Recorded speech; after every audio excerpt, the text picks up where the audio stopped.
Let's start with Assange. I mean, the whole thing was a setup. I mean, I followed it since Sweden. So, right. Well, what happened was after he published the Iraq War Log in 2010, and this, of course, was the largest release of internal documents,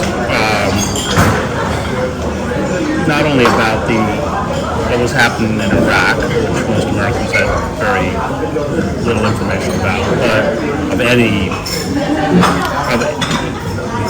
trove of government documents. So I was very close friends with Michael Ratner, who ended up becoming Julian's lawyer, and he and Len Winegrass, who was had done the Pentagon Papers, very famous civil rights attorney, immediately asked for a meeting with Julian in London. And we flew over to see him, and they said, well, we think they're going to come after you under the Espionage Act.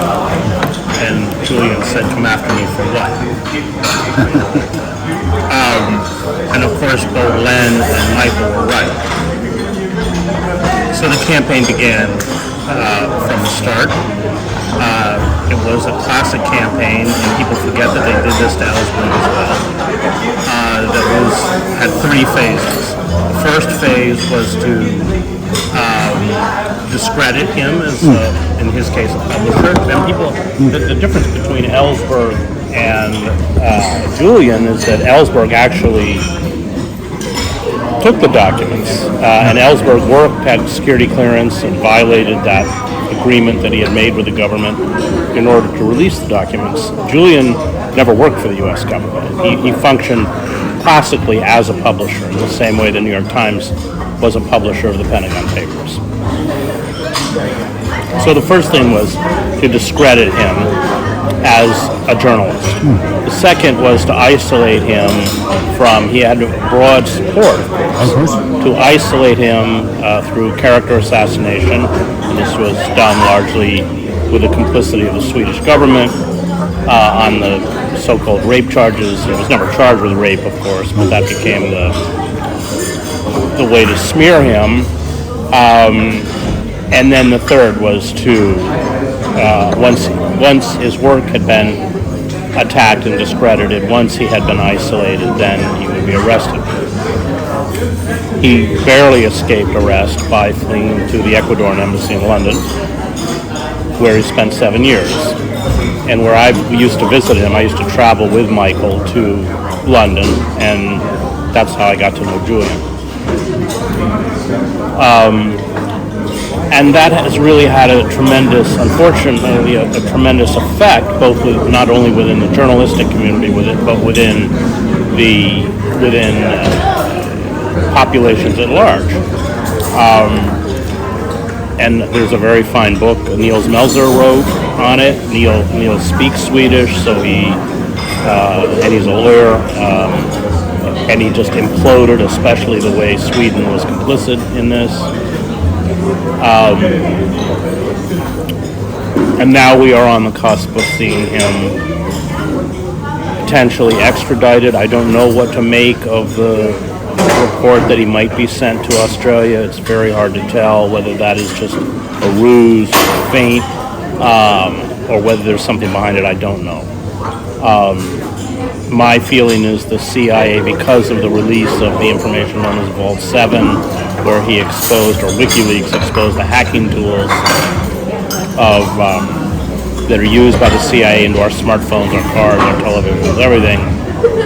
That was when the extradition request was put through, and it was put through at the behest of the CIA. And then, of course, we know that there were discussions within the CIA about kidnapping him or assassinating him. And, of course, the CIA had spied on Julian through the Spanish security firm UC Global, which had the contract to provide security at the Ecuadorian embassy in London, which should alone violate the trial because they gave recordings of his meetings with his lawyers, eviscerating attorney-client privilege. So that's where we are. It's a very dangerous moment for journalism because it sets if he is extradited and found guilty, which he surely would if he was sent to the States, although he hasn't committed a crime, then just the possession of classified documents, and I possessed classified documents when I worked for the New York Times, or the publication of those documents will immediately become criminalized. It's already, I think that part of what a lot of people don't understand is that those of us who did investigative journalism have already been shut out. And the way we've been shut out of looking at the government, looking at the internal workings of the government, is through wholesale surveillance. So all of the whistleblowers under the Obama administration, Kiriakou and others, who reached out to journalists and provided information about government crimes, government lies, government malfeasance, were immediately identified through wholesale surveillance, and many of them, most of them, served prison terms. Daniel Hale, who released the documents about the drone strikes. He was a drone operator in the Air Force. Actually, when he was arrested, he was a private contractor. But he exposed that up to 90% of the people killed in U.S. drone strikes were civilians. He's sitting in a high-security prison in Marion, Illinois. I visit him and we correspond. So, the last readout of investigation into the internal workings of power came through people who were willing to leak. Edward Snowden, who of course fled the country, Chelsea Manning, who provided the documents to Julian and WikiLeaks, Edward Hale, who provided the documents to The Intercept. He was caught. We can't get, and I have colleagues who still do this work at the New York Times, they can't get anyone now within the government to speak to them. And by essentially going after Julian for publishing that, and that's the first time the Espionage Act, which is the equivalent of the British Foreign Secrets Act, and it's meant to go after people who provide information to a hostile power. So Obama used it, I think, 9 times against whistleblowers, but Trump used it now against a journalist. That's the difference. That's a big difference. So it essentially criminalizes investigative reporting. It's already anemic and virtually impossible to do through traditional sources, and now it'll be extinguished. And that's really where we are, and it's why it's not just a personal tragedy for somebody I like and respect and admire, but it's just exceedingly dangerous for those of us who care about a free press. And of course that makes it dangerous both ways, inside those who want to leak and outside, of course. Yeah, they've already shut down those who want to leak, effectively. But Seymour Hersh has still some sources? Yeah, Cy does. But you saw what they did to Cy. It immediately amounted a campaign to discredit his reporting. But there you have also another thing. I think that some disenchanted people in Pentagon are leaking for their own purpose. Yeah, well, that's, having worked I worked 15 years for the New York Times, people always leak. I mean, it's not that leaks will stop. It's that leaks by the government, for instance, on the Osama bin Laden raid, leaks by the government that make themselves look good will continue. Leaks that are self-serving to a particular political interest will still exist. But an actual impartial or objective investigation into the centers of power is already impossible. And then once that power is clothed in secrecy, the abuses of power will only expand. So yeah, that's true that Cy has some sources. I don't think Cy ever got any documents. No. But generally within the mainstream press, what many of us used to do, and that was essentially get classified material in our hands and publish it, provide it to the public. That's over. Yeah. And even you may think it is bad in the United States, but here in Europe, it's absolutely horrible.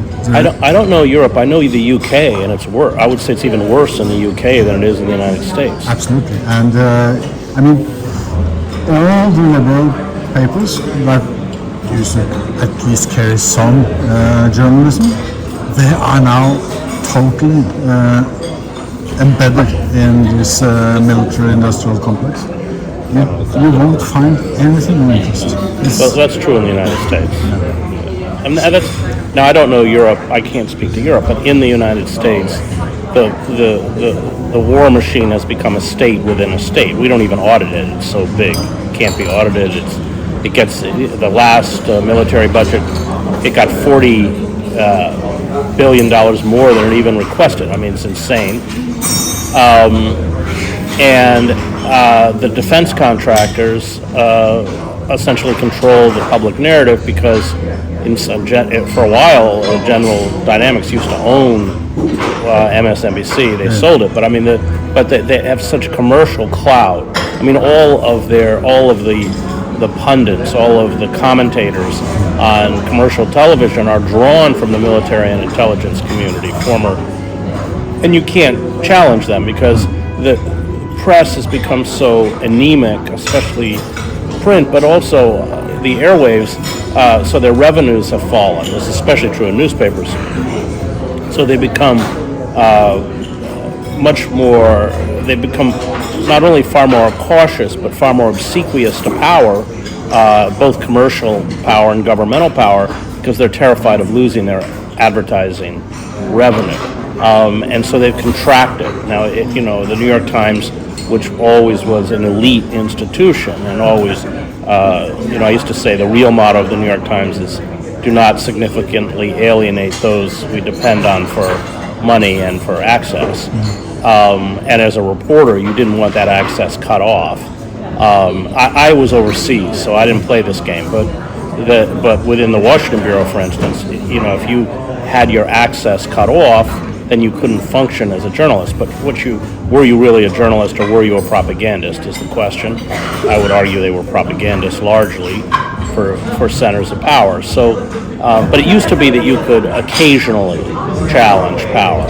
Now, because of the huge drop in terms of revenue, they're wary of even occasionally challenging power. And they mostly don't even have foreign reporters. Yes, the papers, that's right. So the papers have destroyed not the New York Times so much, although their budgets have been cut. But you're right. So all of the major papers, when I began, the Boston Globe, the Philadelphia Inquirer, the Miami Herald, even the Baltimore Sun, they all, Los Angeles Times had a large... It's Reuters and AP. It's Reuters and AP largely. But what's even worse is it's just not even foreign news. So all of these papers used to have foreign sections. And I began working for the Dallas Morning News, the paper in Dallas, Texas, covering the war in Central America. So yes, that's all gone. The television networks don't have foreign bureaus because they're expensive, so all they do is chat all day long about exactly the 3 or 4 main topics of the day. Yes, it's completely corroded and destroyed journalism. And you're right, in particular, foreign reporting. And also they have developed this method of talking points. So you can see within yes, that's 24 hours. It's the same. They slog. That's right. They slog the same talking points. Will just be slogged over and over and over. We need a great reset. We need a great reset. Well, it's not journalism. I mean, I would argue I can't watch Norwegian television, but on the commercial networks, they don't do journalism anymore. It's modeled on the sports channel ESPN, and it's physically modeled. So they set up a table. They will, in the Trump administration, they'd find anyone they could to drag in to fight with Van Jones on CNN, and it's content-less. It's a Republican and Democratic debate with both sides lying through their teeth, and the moderator probably knows both sides are lying through their teeth but won't challenge them. It's burlesque, it's vaudeville, it's not journalism. You come to the right place. When Sy wrote about this bombing of the Nord Stream pipeline, said that this was done in collaboration with Norway. Right. And I sent him an article I wrote in English where I said that Norway is the hand that fits the American, it's a glove that fits the American hand. Right. And that's true, because Tsai also said that even back in the Vietnam War with the Tonkin episode, Norway was involved. So we have political, military section of Norwegian society that has been involved with the US all the time. And now with all the marine questions, Norway has perhaps the best expertise in the world because of North Sea, oil industry, etc. So if the Americans wanted to turn to an expert group, we have them. Did any reporting come out of Norway about it? No. Oh. And there was not even, I mean, I have rumors from soldiers in Bergen, where the Marine base is, who said that many months before Tsai's article, he said basically the same. They told about this, but this was through so many filters, so I couldn't print a word. Right. But it's exactly the same story, because they had heard people have been part of the etc. But has the press done anything? No. Have they ever asked the Prime Minister or the Minister of Defense about this? No. Well, there's a good example of the death of journalism, because that's a major international story in which Norway, according to Tsai, was involved. So you would think the Norwegian press would go into hyperdrive in order to confirm it or verify it. And the fact that there's silence is ominous. You know, this Sherlock Holmes saying, what was the story about the dog that didn't bark in the night? That was the story. Yeah. The dog didn't bark. Right. No reason dog didn't bark. That tells the story. Right. Well, wasn't it that I think one of the ministers of Poland, immediately when it happened, tweeted out, "Thank you, America"? I'm sure he got a swift phone call to.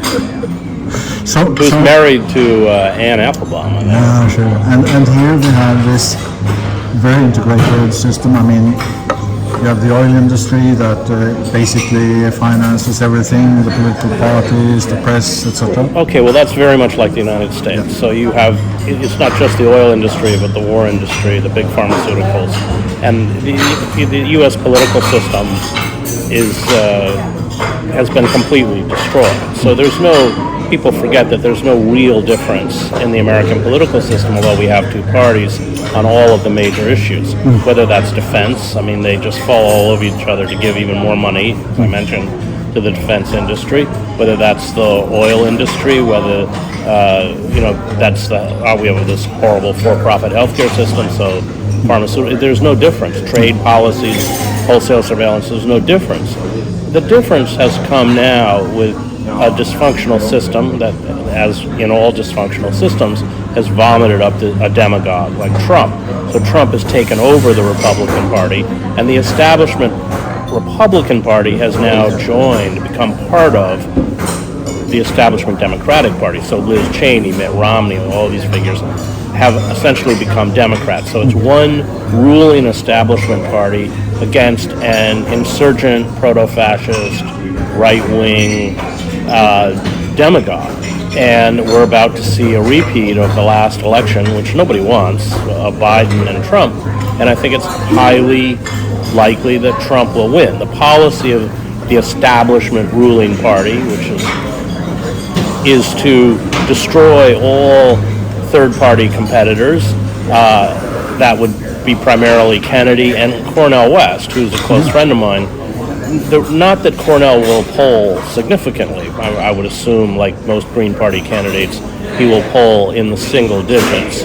But he becomes a threat because the margins are so tight between Biden and Trump that 1 or 2% they can't afford to lose. Although we should be clear, the largest block of voters, or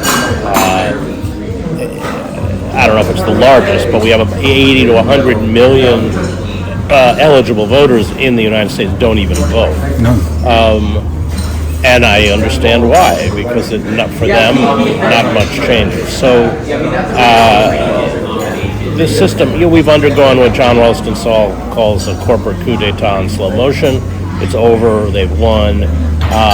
That seizure of power, the redirecting of all institutions and towards the further consolidation of, in essence, corporate power has destroyed the system. We don't function in a democracy. So it's like the late Roman Republic. Absolutely. I stay half of the year in Italy, and this gives me so many. Where in Italy? I have a convent just outside of Rome. So if you're ever in Rome, please come and have a monk's cell in my convent. That's very cool. It's cool. It's so cool. Do you function like a convent? No, People get up and meditate? I have leased for until 2016. That's very cool. It's very cool. So it's 400 years old. Wow. Very beautiful Franciscan. So I stay there, and we can. In Italy, they're very history conscious. So when we talk about these things, they know what happened with the Roman Republic. Yeah. And they know the Dante and all of it, Machiavelli, etc. So typical is that here in Norway they talk about conspiracy theory. In Italy, they do conspiracies. They don't say they don't talk about theories. Right. They've done conspiracies since Caesar or before.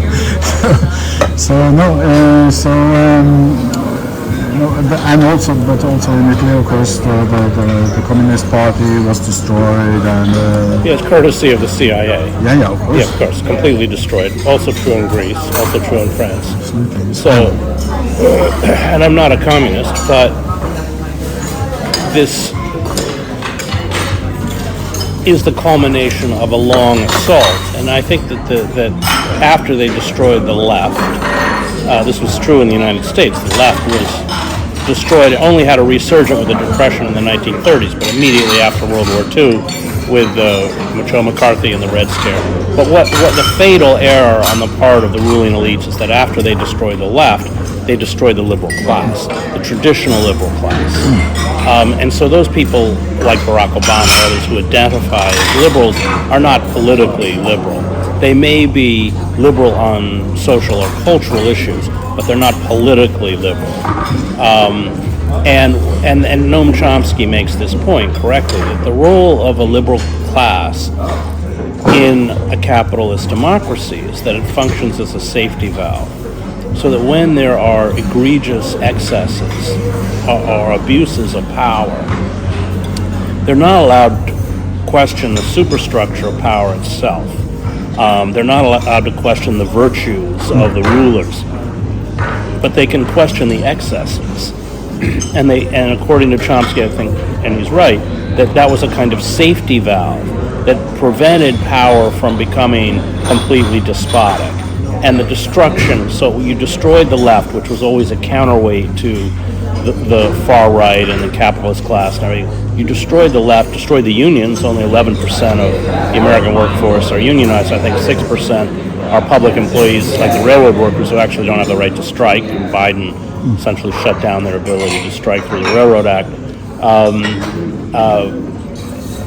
And then you that destroyed that liberal, and that's essentially propelling us towards this corporate despotism that Sheldon Wolin, probably our most important political philosopher, contemporary political philosopher, calls inverted totalitarianism. And that is like the Roman Republic, where you still have the facade, you still have the Senate in the case of the Roman Republic, you still have the superstructure, the same iconography, the same language, but internally, corporations have seized all of the levers of power to render the citizen impotent. We know from polls, there was one done by an academic at Princeton on all of the major issues. Most of the issues have majoritarian support. I mean, for instance, taxing big banks. But they have no ability to make themselves heard or to make those issues have those issues adopted because they have no power. They've been rendered powerless. And that's why with this whole neoliberal project, which is beyond the borders of the United States, you have the rise of these right-wing Orban, Marie Le Pen. You know,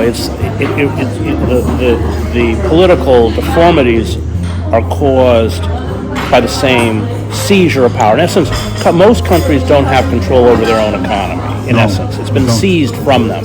And that is good that you mentioned the economy, because I think this is very much linked with fundamental crisis of the capitalist economy. As we saw after the 2008 financial crisis, they did never repair the system. It was absolutely gone. No, well, I don't know. I guess you did it here. We looted the state treasury in order to reinflate it. Yeah, and then in 2019, BlackRock and company found out that here comes another, and there is no way to solve it. So we make a crash. We make a huge crash. So then, through the corona crisis, they managed to make the world take up so much debt that has never happened before. Yeah. And to cover up this, they needed political dictatorship. Yeah. So I think that we have now a kind of fascism, not with the same clothes and the same appearance as before, but for the same reason. I would say it's more pre-fascistic. I think we're headed there. I'm not sure Donald Trump is a fascist. No. He's like Berlusconi. He's a clown, a dangerous clown. I think more about the deep structures, because the reason why the ruling class in Italy needed Mussolini was that they had to hold down the working class on the one side and stitch together the economy on the other side. So then they needed a totalitarian regime. But I mean, it was Agnelli and it was the feudalists, etc., who were behind it, and they pushed Mussolini in the front. So I mean, all of these politicians that you see, they are front figures. Basically, you have these economic, political. I would say this on that. You're right that they're front figures, but they're not the first choice of the capitalist class. No. They would prefer a Biden, especially with dementia. He's completely controllable. He has because Trump was so gauche and so crude, and would insult allies, and they couldn't control him because he was impulsive and because he was an idiot.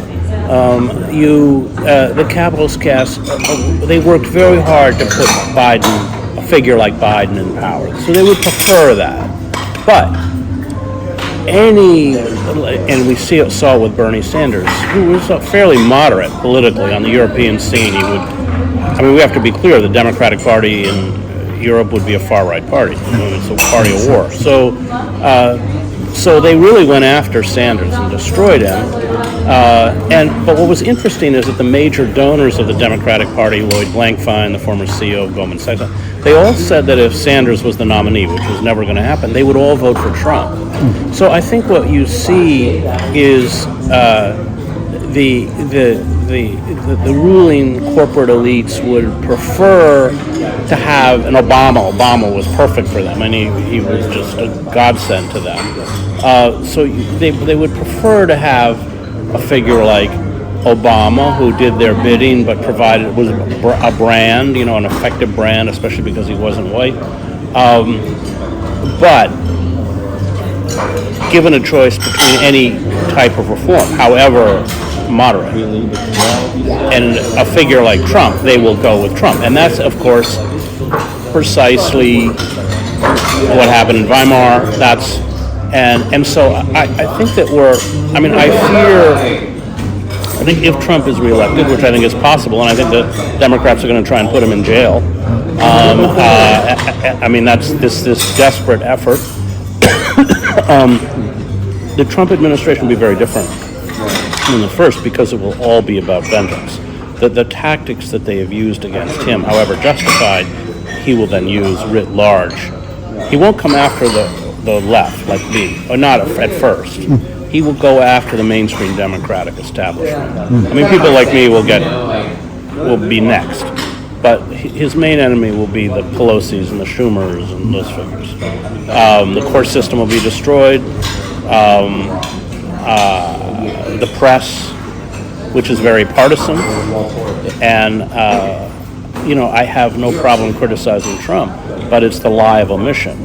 They won't criticize the most nefarious forces in the American political landscape, which are these corporate entities. They can't, because they work for them.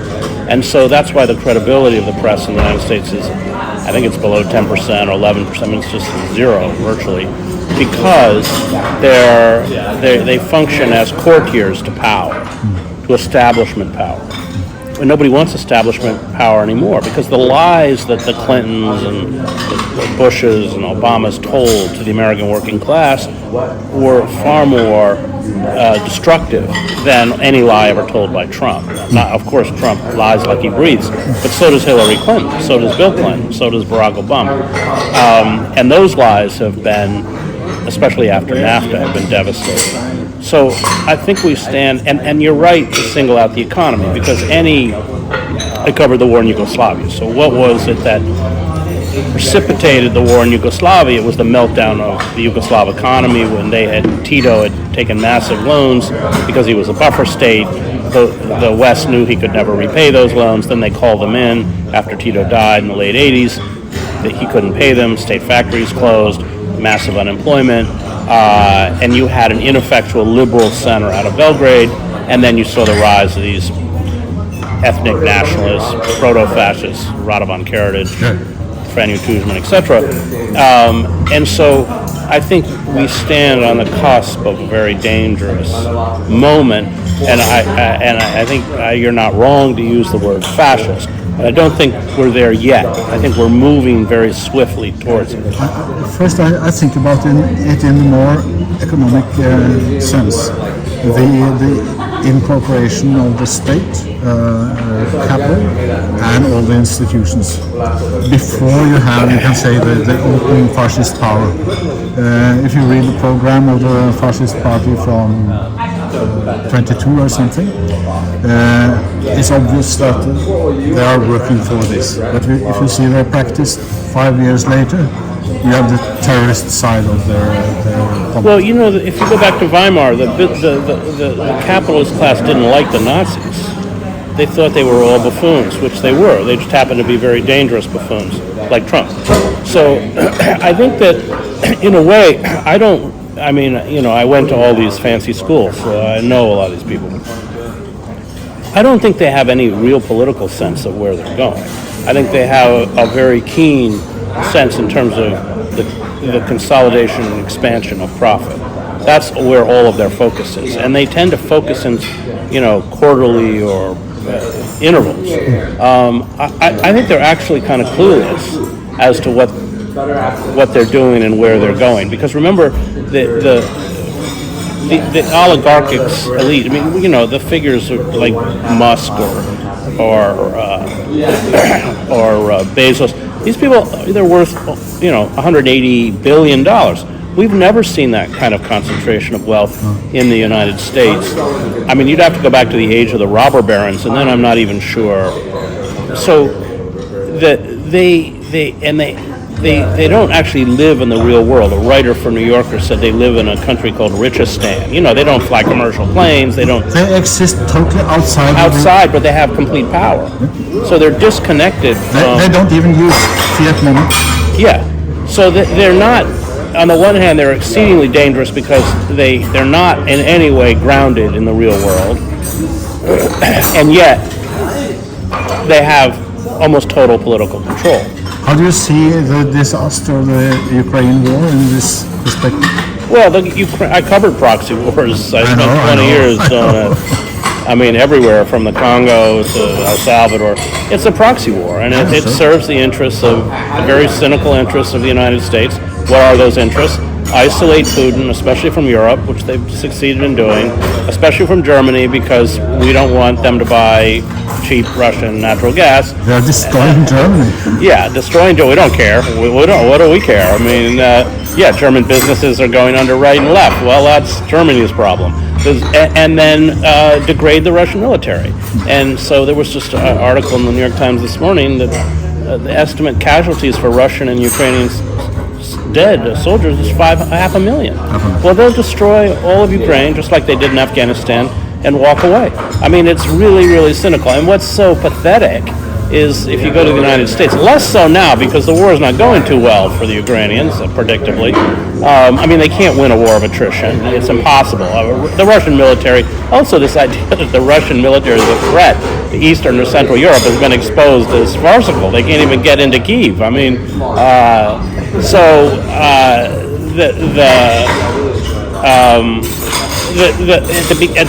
the first few months of the war in Ukraine, there were Ukrainian flags, and you couldn't say. I was in Eastern Europe in 1989. I covered the revolutions in Czechoslovakia, Romania, East Germany.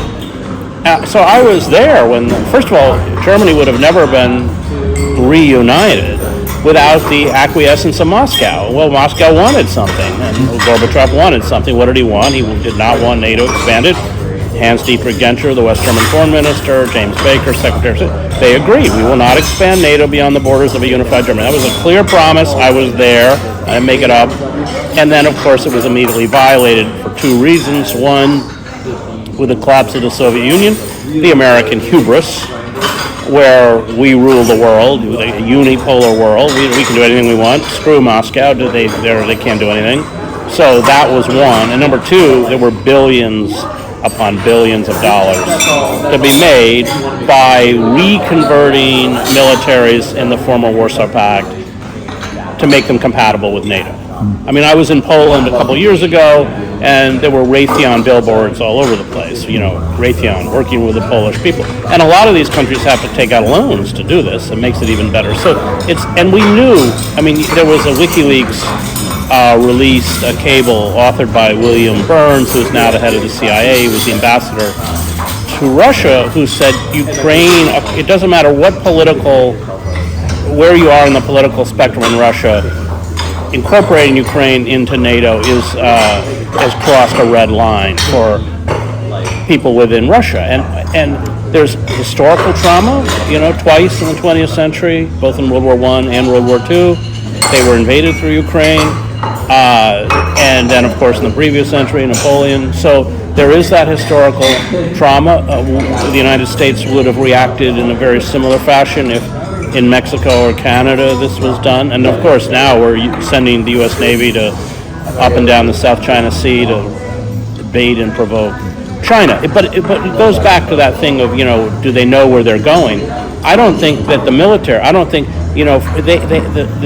the permanent war economy solely needs to perpetuate itself, and in order to do that, it needs enemies, because otherwise, how are we going to spend more than the next 11 or 9 countries on defense combined, including China and Russia? Well, Gorbachev did not. He wanted a security alliance. He wanted an economic alliance with the West, with the United States. But that would hardly justify the expansion of NATO. Even Putin wanted. Even Putin, yes. People forget.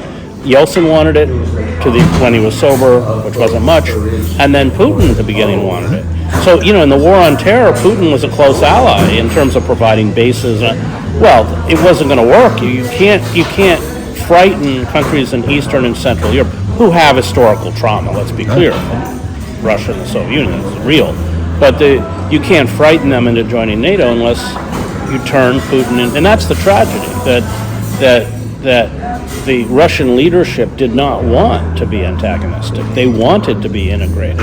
But it was essentially the United States, through its puppet NATO, that was determined to turn them into an antagonistic force to justify their interests. I mean, going back to NATO, by the way, and I was there, when the Soviet forces withdrew from Eastern and Central Europe, that NATO should have been disbanded. It became obsolete. It was designed to...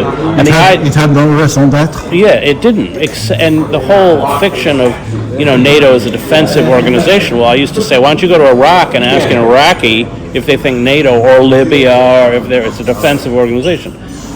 And now they're in essence expanding NATO into Asia.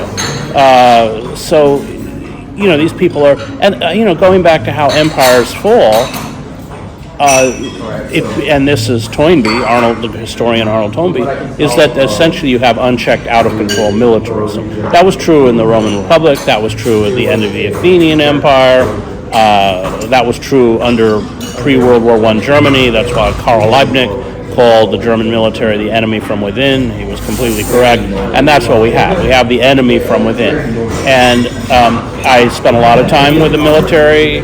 Militaries all over the world. They're, very good at killing people.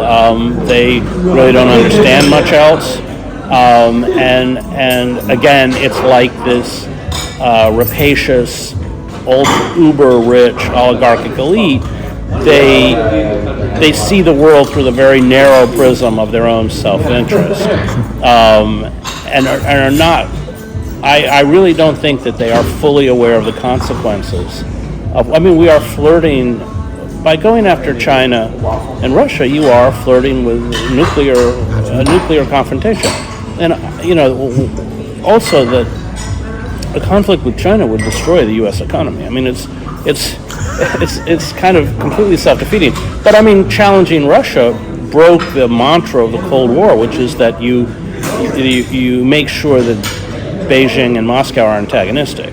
So we pushed Putin into the arms of Beijing, and the whole raison d'etre of the Cold War was to prevent that alliance. That was what Nixon's opening to China was about. So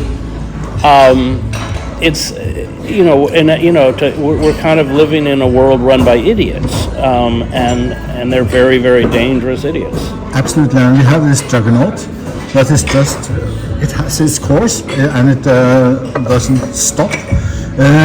But perhaps your time is running out, so I want you to say something about us, journalism. Because we saw, Sai has gone to Substack. I've gone to Substack. So I began in the mainstream. I was a New York Times reporter.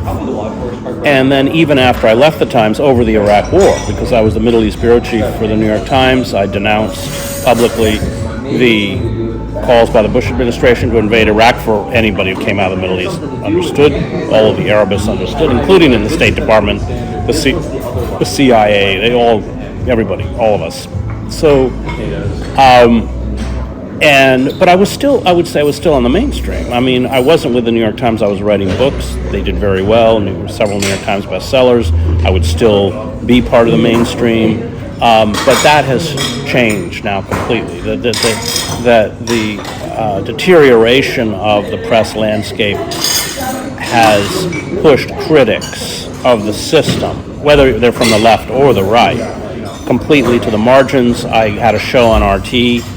My show, I didn't do one show on Russia, and people would say, well, why are you on RT? I said, because I can't get on anywhere else. So they will push you to these margins, and they will demonize the platforms that you're on. And the 2017 Director of National Intelligence report on Russian propaganda had 7 pages on RT, but they exposed completely why they didn't like it. There wasn't any accusation of Russian propaganda. I'm sure there was on other shows, but it was all, they're giving a voice to Black Lives Matter activists. They're giving a voice to which was my show, anti-fracking activists. They're giving a voice to anti-imperialists, anti-capital. And so immediately when the war in Ukraine started, it's not just they shut down RT, but the entire archive of my show, 6 years on YouTube, was disappeared. And I didn't violate any YouTube guidelines. It was a very wonky show, mostly with authors, and there weren't any shows on Russia. They disappeared my show on the 100th anniversary of the publication of James Joyce's Ulysses. Stuff like that. I don't even know who watched it. Nobody reads books anymore. It was a show I loved. It was the kind of show that should be on public television late at night with some old author interviewing other authors. Although it did extremely well, I think partly because those shows don't exist. So yes, so you push, you marginalize those people who aren't going to sell out, and then once they're on the margins, you hit them with the algorithm. So it's fascinating that I got hit with algorithms, and then I've moved to the real news. Now the show is no different. It's got another name, but on YouTube it has shows regularly of hundreds of thousands of views. The show I did with Seymour Hersh has 2.2 million views. I mean, several shows in the millions, and it's the same show, but I haven't yet. I may get hit. I haven't been hit with the algorithms I was when I was on RT, where our average show was about 80,000, but by the time they were done, they got it down to about 20. And we know from Matt Taibbi, who's a friend of mine, through the Twitter files, there's a very active campaign because they are not going to provide even the most tepid reforms to deal with the deep discontent. But what they're going to do is essentially impose draconian forms of control, censorship, control of the political process. That's why they're trying to put Trump in jail. That's why they're already just trying to destroy Bobby Kennedy and Cornell. And that it not only essentially freezes up the political system and shuts down any kind of democratic debate, but it hands to the next administration, which could be a Trump administration, the very mechanisms and systems of control that almost with the flick of a switch will create an authoritarian state. Absolutely. But, when Pandora opened the urn, all of these monsters came out. The only thing that remained was hope. Yeah. So I want to end on a string of hope, because I think what's happening in the world today, like with you, with Cy, with Glenn, with all of these people, and with us, is that we, in a way, we are forming a kind of global neural network of investigative journalism. No, that's true. I mean, journalism, it's still there, and people are very hungry for it. So as I mentioned, the shows that I do have hundreds of thousands of views on YouTube. Glenn has a huge following. Matt Taibbi has a huge following. So people know who to trust. I mean, I was in the train station in Washington not long ago, and the woman behind me said, "Well, I know who you are, and I respect what you do, and I voted for Trump." And I thought that was really fascinating, because they may not agree with me, but at least they know I'm honest. And people like Glenn and Matt are honest, and Cy, of course. And so people know that. And the more they attempt to marginalize them, I mean, I don't like Tucker Carlson particularly, but he did put people on the show and say things that the establishment didn't like. And look, I think he switched to Twitter. So, I mean, he's still, so it didn't matter that they managed to push him off of Fox. So yes, there's kind of a war against those of us who attempt to hold fast to our integrity, but what is fascinating is that the public sees through it. They know that CNN is just a piece of corporate garbage, or MSNBC or anything else. The New York Times has destroyed itself, not only through weapons of mass destruction, but through 2 years of Russiagate, which turned out to be completely false, and none of them have returned their Pulitzer Prizes, the Post and the Times, for stories we know now are completely bogus. Then they did this horrible podcast called The Caliphate, which was an imposter, spewing the most, the worst racial stereotypes against Muslims. People ate it up. The reporter wasn't reprimanded. She still works at the Times, which was unthinkable. If I'd done that in print at the Times, I would be out of a job when I was there. So yes, that's right. There is. That's the sign of hope, and that I think people see through it, and that there are people like Cy and others who aren't going to. They aren't going to cater to. They aren't going to surrender. They aren't going to give up. We are not going to surrender. There you go. And that's that same kind of reaction I meet here in Norway. I've been demonized. I'm the Satan. I'm the public enemy.